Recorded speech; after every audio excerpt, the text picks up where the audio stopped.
today will be about the influence of aging on zeolite coke composition and activation effect.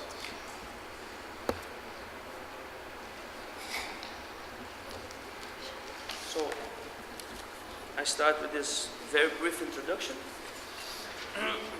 presenting the more general definition of coke, which are hydrocarbons retained in the core structure of the catalyst after reaction. Why those compounds are retained? Because they have low volatility, they can be steric blocked inside the pores, and also they can be adsorbed on the acid sites. And depending on the size and location of those molecules, they can still react even in the absence of reactant.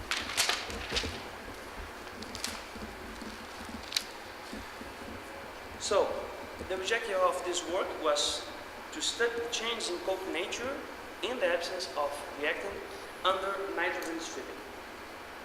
To better understand those changes, the work was carried out at low temperature of 250 degrees.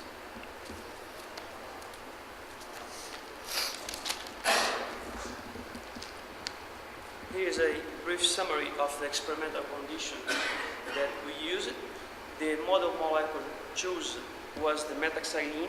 The catalyst was a white zeolite, the CBV 500, with a silicium to aluminum framework ratio of 5.4 and some extra framework aluminum. The zeolite was pre-treated during 2 hours at 500 degrees under nitrogen. And the operating conditions are the following. Fixed bed reactor, 250 degrees temperature of the reaction, atmospheric pressure, using nitrogen as a diluted gas. The contact time was constant and equal to 0.064 hours. And the products were analyzed online by gas chromatography.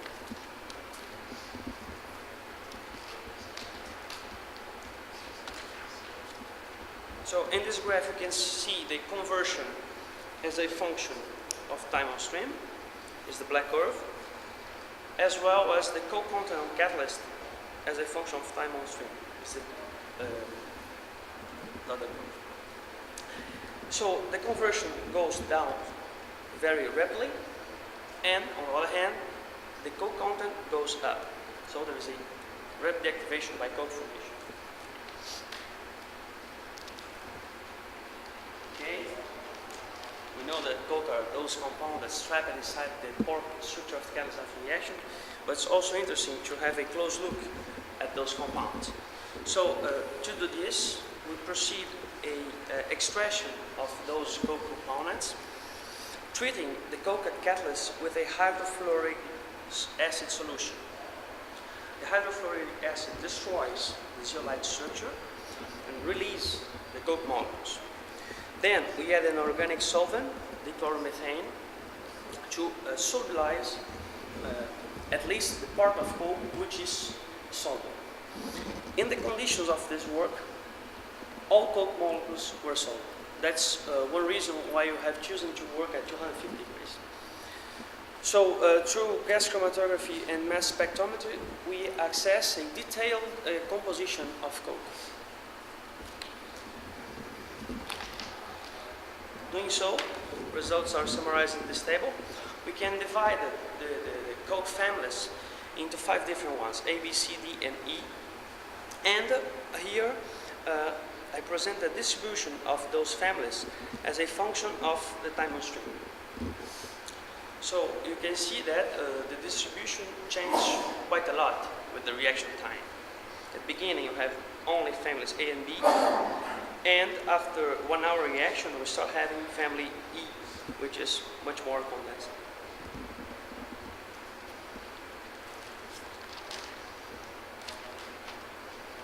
Now, how about aging? Which was the title of the paper. So, now, if after reaction we stop the reactant flow and we admit only nitrogen at the same temperature during 1 hour, we observe that there is a decrease in the coke content.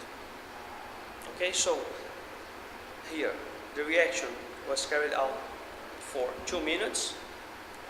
We got 2.6 coke content, And now, if you let nitrogen flow during 1 hour, this coke content is reduced to 0.4. So there is a reduction of 85%. Here in the middle, if you let the reaction proceed for now 18 minutes, we got 4.6 coke content on the catalyst. After 1 hour aging, this content decreased to 3.2, and after 6 hour aging, it still decreased to 2.6.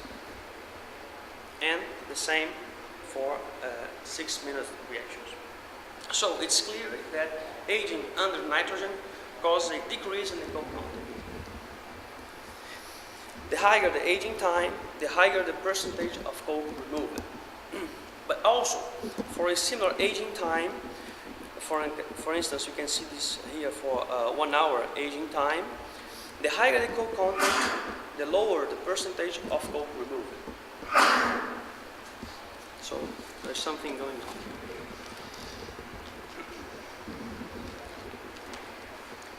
We characterize our samples after reaction and after reaction plus aging by infrared spectroscopy.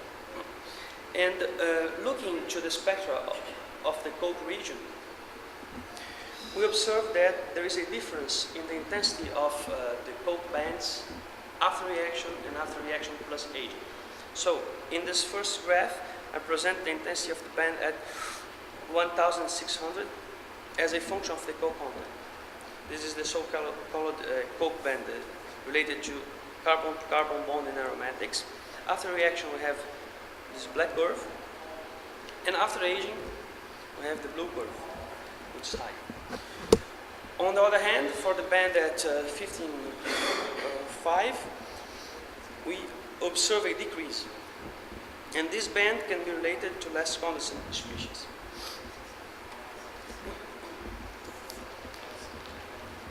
So that was for the overall, the average coke.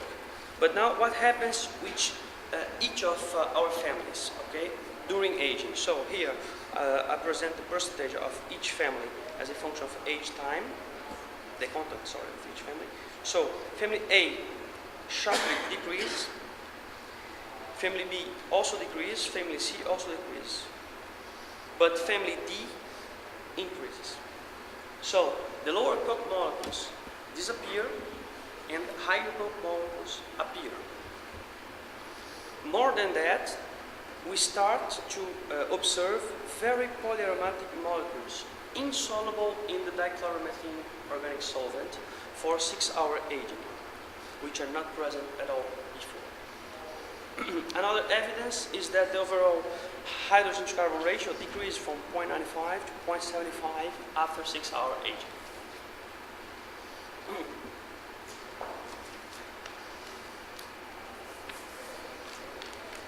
So let's talk a little bit about mechanisms of coke evolution. We have coke formed during the reaction, and under aging conditions we can remove by desorption part of the coke, but you can also proceed reactions to form more bulkier compounds. The removal of those coke components can be explained by simply the desorption of small bulk molecules, which has a kinetic diameter lower than the aperture of the wide zeolite pores, but also by the cracking of, for instance, molecules from family C, which can be cracked in compounds like this and this, that will desorb even easier. So that was for the desorption. And now, how can we explain the formation of bulky compounds? Well, they can be formed by condensation of molecules from families A and B through reactions of alkylation and hydrogen transfer. And proceeding the same way, we can go through the formation of high condensate molecules insoluble in our organic solvent. To continue the investigation, we also carried out infrared measurements after adsorption of pyridine, which is a basic molecule. So there are many interesting aspects in those graphs. First, okay, we adsorb pyridine, we heat, we desorb the physisorbent pyridine, and we take the infrared spectrum. So we got the black curves. Here's for the bronzed acid sites as a function of the number of coke molecules, calculated based on the distribution that I have shown previously. And here's the number of Lewis acid sites as a function also of the number of coke molecules. So we can observe that there's a decrease in the number of bronzed acid sites as we increase the coke content, and up to that value of 400 coke molecules, there are no effect on Lewis sites. So this is an indication that the Lewis sites are not playing a direct role in those reactions of coke formation. Of course, after the high content of coke molecules, even the Lewis sites start to decrease, indicating that perhaps here some blockage starts to occur. Okay, still regarding the black curve, one interesting thing to do is to calculate the ratio of the number of coke molecules and the number of poisoning acid sites. So for instance, if you take here 400, we have roughly 400 bronzed acid sites poisoned. So the ratio of the number of coke molecules and number of poisoned acid sites is close to 1, which is a nice indication of deactivation by site poisoning. Okay, so all that was for data obtained with cokehead samples after reaction. Now, if after reaction we continue under nitrogen at the same temperature to age our coke, we got the blue curve. So you can see that the bronzed sites are much more influenced by the coke molecules. So for the same number of coke molecules, I have much less bronzed sites, which suggests a deactivation now by pore blockage. And on the other side, for the Lewis acid sites, we start to have an effect even for a number of molecules lower than 200. So there's a change in the mode of the activation from site poisoning to pore blockage. Finally, we selected 2 samples that has the same coke content. One was obtained after only 2 minutes reaction and has this coke content 2.5. The other one was obtained after 18 minutes reaction and was aged for 1 hour to achieve about the same coke content. And we did another pulse injection of reactant and measured the conversion. In the first case, the conversion was 55. In the second case, it was 34. So, for a same coke content on catalyst, aging under nitrogen at the same temperature reduces the activity of the catalyst. There's a large effect of coke composition and location on the catalyst activity.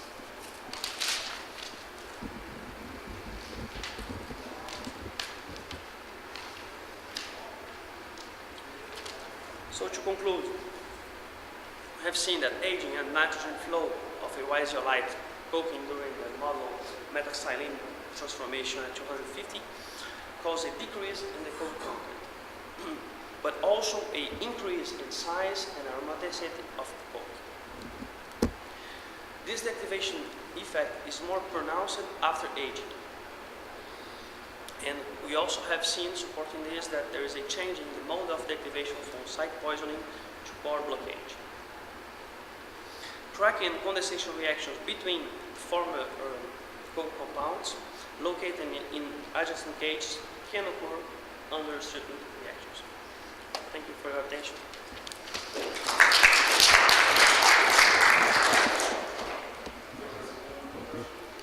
Some questions?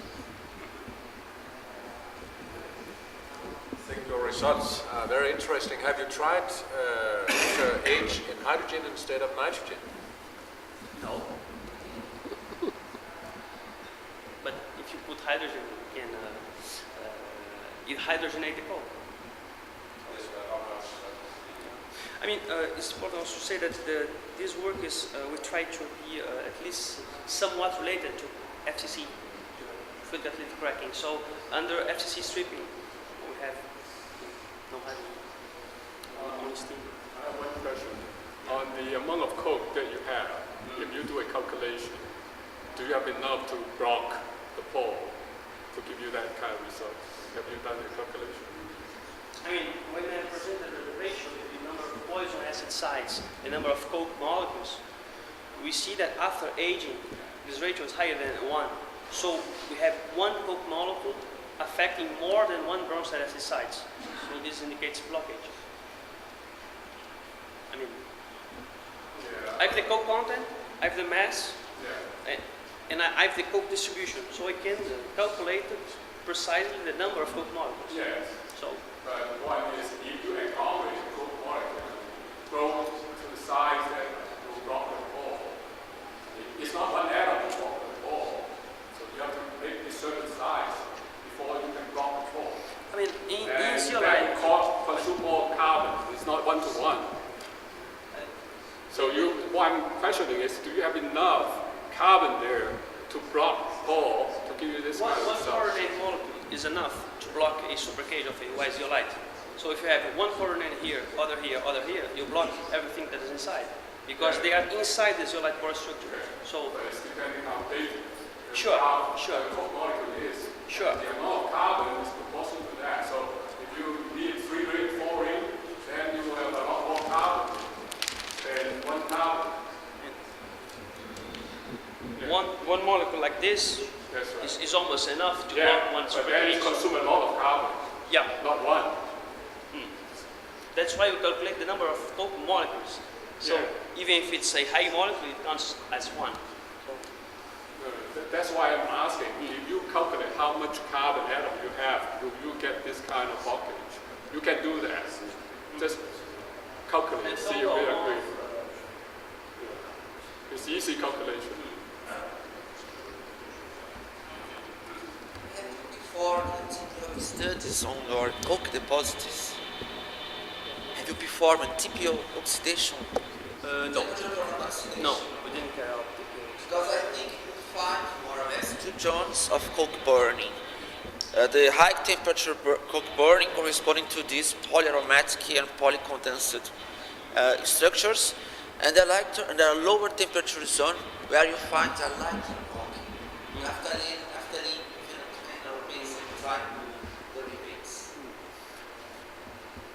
Yes, perhaps, but the problem is that you only divide your coke into broad categories. And proceeding like this, we can really access the nature of each molecule. So it's much more informative. Because I have studied for many years the coke composition of synthetic platinum tin catalysts. And we have also recognized 2 types of coke. The coke which burns at 250, 300 degrees centigrade, which corresponds to the lighter coke, which is soluble in chloromethane, and also the high temperature zone over 500 degrees, which corresponds to these polyaromatic structures that are seen now. Perhaps you should find more or less the same behavior. But I think you do not add information. Perhaps it's nice also to check. Yeah, very interesting presentation between poisoning and blocking you have made. Also between soluble and insoluble coke. I just want you to make some comments on whether you try to find out anything about the pore structure of the capillars you use, or the cavity sizes, and the channel sizes. We have also works published comparing the coke formation in Y zeolite, ZSM5 zeolite, and beta zeolite, and it's very nice to see that at least for the soluble coke molecules, it changed very much with the pore structure of the catalyst. So, for instance, for the beta zeolite, which is more tortuous, we can have more linear molecules. On the other hand, for the Y zeolite, we have a huge supercase, we can have molecules up to the coronine. So, this is also nice. It could help to have an idea of which kind of zeolite is being used, the form of soluble coke. It's like a fingerprint of the structure.